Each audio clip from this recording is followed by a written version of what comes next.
4 shots in New York. I swear to God, he's not the top dude in New York, but they look to him for advice. I swear to God, my brother's a crazy motherfucker, man. Anyways, but this is what I was growing up with, fucking looking up to. And so anyways, my father pretty much raised my brother and sister, even though he's not their father. And they don't call him Papa like that, but he pretty much raised them. My father was very cordial with their father, you know what I mean? But my mother, she had my brother and sister when she was 14, 15 years old. Juan, which was her husband, their father, he was a drunk. He was like 10 years older than my mother. And he's fucking 24 years old, fucking a little girl. But anyways, I got her pregnant at a young age. And, but he used to beat her up a lot. And get drunk, and just try to control her and shit. So she had met my father. Alright, before my father had me. My father was with his high school sweetheart, lady named Miriam. My father went to Navy SEALs when he was 17. They were together for like 2 years while he was overseas, but they couldn't make it long this relationship. So they broke up. When my father came home, or back from overseas, he had met my mother, and they had me. You know what I mean? But 2016, my mother passed away. Yeah, I'll be real with you. You want to learn some interesting things about me in my life, alright? So here it goes, man. You want some realness? Here's some realness for your ass. My mother's a beautiful Brazilian woman, but I'm not just saying this because my mother. Brazilian women are known to be beautiful. 5 feet tall, like 120 pounds, looks like a white girl, bro. You know what I mean? But she was smoking, bro. Growing up my whole life, all my mans, your mom's hot, watch your mouth, you know what I mean? My mother spoke 5 languages, she had a great career, got head on her shoulders, great education. When we lived in Florida, she worked for Memorial Regional, which is a humongous hospital chain in Florida. She was the administrative assistant over there. Anyways, before my mother had me, right? 5 years before she had me, and then up until I was 10, she was clean. My mother was recovering heroin addict. You know what I mean? You would never tell her, bro. You look at her and be like, I don't get the fuck out of here. It look like she don't do nothing wrong. Like, beautiful, and she keeps herself together, you know what I mean? Anyways, so when we moved to Florida, right? Remember I told you we moved to Florida, to get away from the bullshit? I was really a gang member at that time. I got crowned when I was 13. You know what I mean? So when I moved to Florida, I'm thinking it's like, Jersey, like New York, how everybody gangbangs, whatever.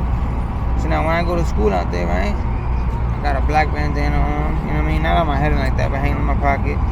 And so when I get to the school, I see mad fucking dudes with blue bandanas hanging out of their pocket. I'm like, what the fuck? I'm like, Crip. I'm like, damn. I'm like, even the white boys too? I'm like, oh shit. So whatever, I find out that whole neighborhood's run by Crips for like fucking 20 years. Playboy, Gangster, Crip, whatever, right? So I'm like, oh yeah. So I meet a whole bunch of dudes in school that are from Jersey, from New York with their blood and they're like king. So I'm like, yo bro, we gotta do something about this shit, man. I said, yo, I guarantee you by the end of the school year ain't gonna be no more blue bandanas in this shit. Yo, word to my crown, if I'm lying, I'm dying. By the end of the school year, some even in the Crips try to even become king. And I don't jack that shit. I don't let that happen. If you dedicate your life to one family, who the fuck do you think you're gonna come in my family? Why? That means you're a traitor. You committed treason. I don't give a fuck what reason you have to leave that family. How do you dedicate your life to one family, and because whatever happens, now you're trying to dedicate your life to my family? So if something goes wrong now too, you're gonna go to another one? Nah, I don't work like that. I didn't get down just because. I got down for a cause. It's a big difference. You know what's crazy? People that are 100% Latino don't even go as hard for it like I do. Anyways, so we moved out there, right? And I start getting in trouble here and there. I get locked up out there for aggravated assault with a deadly weapon. Now, I'm a second-degree black belt in Taekwondo. I went to World Martial Arts Academy in Kearney, New Jersey. My master was Master Yoon. It was right next to Lincoln Theater on the borderline of Kearney and North Arlington. So now, growing up, I knew how to fight, you know what I mean? So, wise ass, I like to get into fights because I can break people up. So when I moved out there, I got into an argument with this kid named Santana.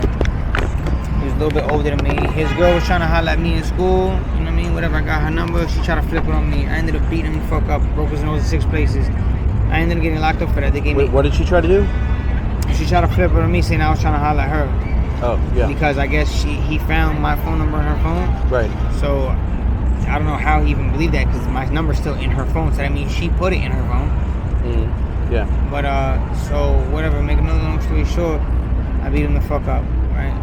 I get arrested for that. I get charged with aggravated assault with a deadly weapon. He lies, saying that I tried to pull a knife on him. So So I go to the Department of Juvenile Justice, which is in Fort Lauderdale, Florida. I get sentenced to 20. It's my first time locked up ever. So I get sentenced to 21 days in juvenile and like 6 months probation.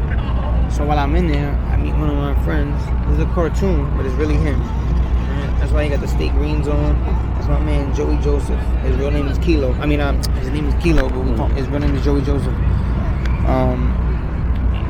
Yeah, I'm gonna tell you man after that too, if you don't mind.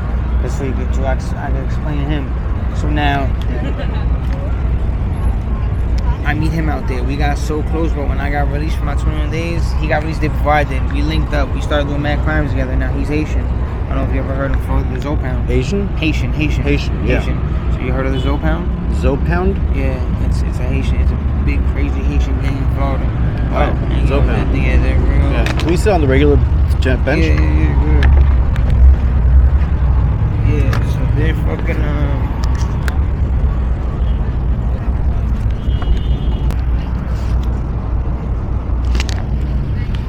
Hold on a second.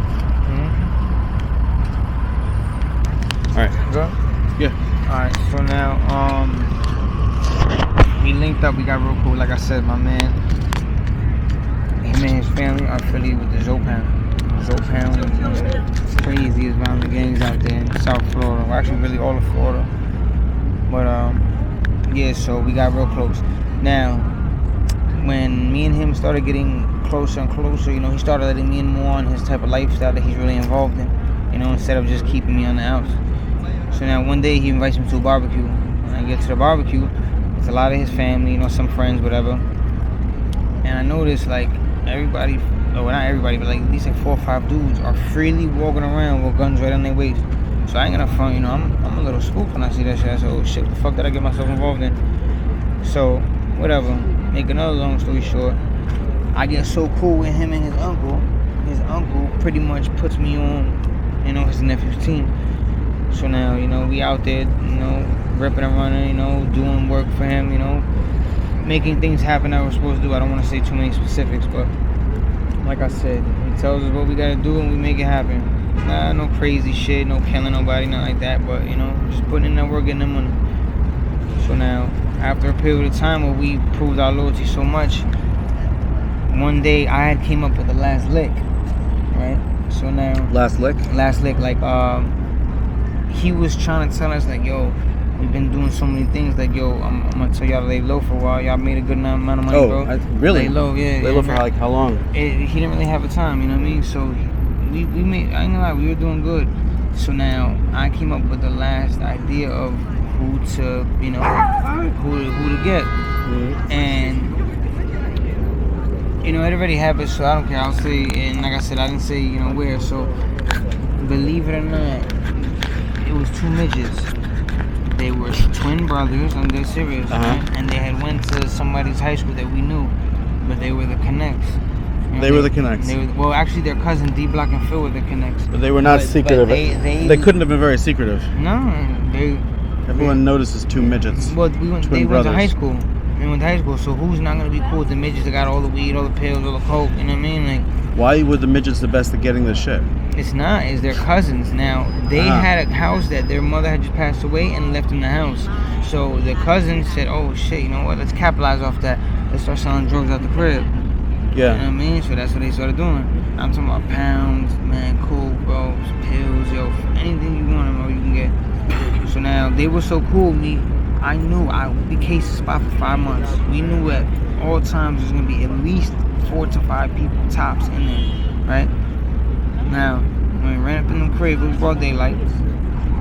Kicked down the door, tied everybody up, hands behind their back, feet behind their back, hands tied to their feet. You don't hurt nobody unless we have to. Bro, believe it or not, right? 28 pounds of hydro. I don't know what hydro is. Hydro, like it's like top quality weed. Oh. I had 8 industrial garbage bags full of weed. Yeah, I had buds bigger than your head, I swear to God. Bro, I was selling pounds for $1,000 just to get rid of it. Like once we split everything up. Bro, if you came to me with $5, I swear What year is this? This is 2001. 2001? Yeah. You really look a lot younger than you are, for the record. It's a good thing, man. You look like you're in your 20s.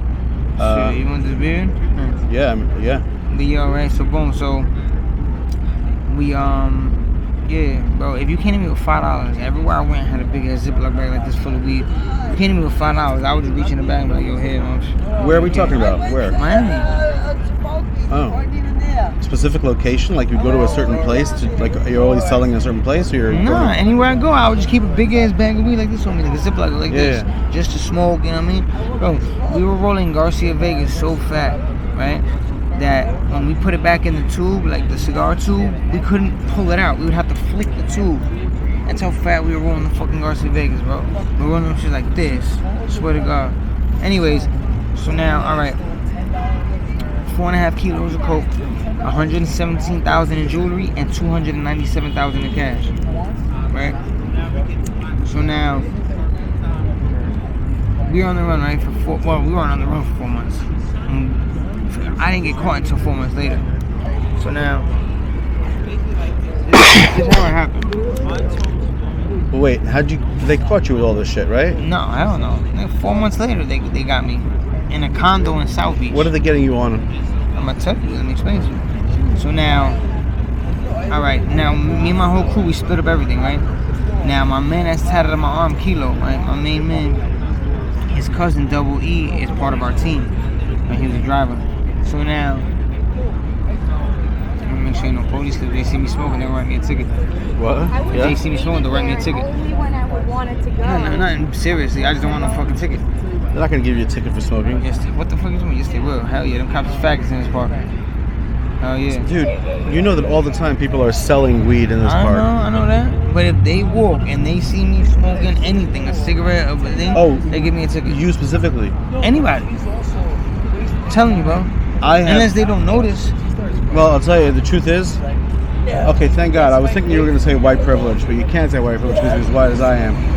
You might say, like, button shirt. It wasn't button shirt. I was dressed regular, kind of, you know, right on the other side of this park a number of years ago. Like, maybe, I think it was like 5 years ago I was in New York. 4 years ago. Because I don't live here, you know. And over there, sitting, you know, like in these benches, I was sitting and I just lit up. And a police officer, I was the only one there. It's like already like an hour before closing, and a police officer walks by, and I know that we acknowledge that we see each other, but that he lets it go. It was like you know, that we're in the eyes. You know what I mean? Like a simple, like, you know, we both agreed that I see that I didn't see, and I thought that's so really nice, you know. He gave you a pass. Yeah. Gotten tickets for other things, but that was. Yo, right. So check it out. So boom, right. What the fuck was I saying, man? You were saying about when you were on the run for 4 months, what you were in trouble this for. Happened. All right, so boom, so his cousin, right? Now, remember, we split up everything. Now, his cousin, right, his portion of the coke, he sold it, right? It's cool, right? Nah, because he sold 11 different times to a fucking undercover cop, and he didn't even know. And then when he finally got busted, right, check this out, this faggot rat, dick sucking fucker did, right? Right? Instead of being a gangster like I was, because I held it down, now one person went to jail but me.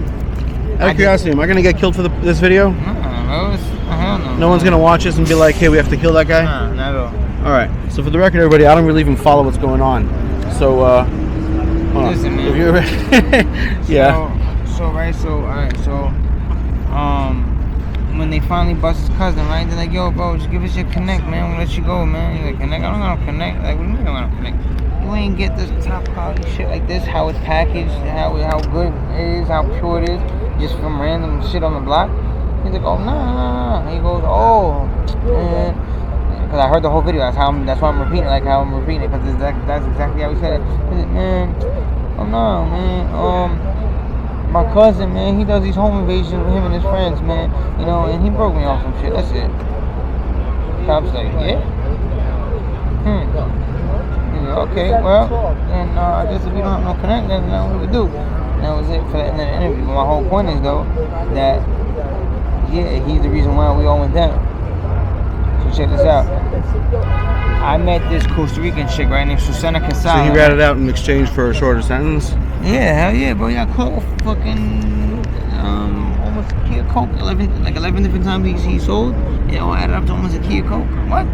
11 different times. Yeah. So how much was he sentenced to? What do you mean? Like, what was his sentence for foretelling? It was after he telling. Only did. I don't even think he went to prison. I think he did like a Rikers Island bid. I think he did a what? Rikers Island bid. Like he went to Rikers Island. He didn't go to prison. A couple months, you mean? Yeah. Yeah, like no more than a year.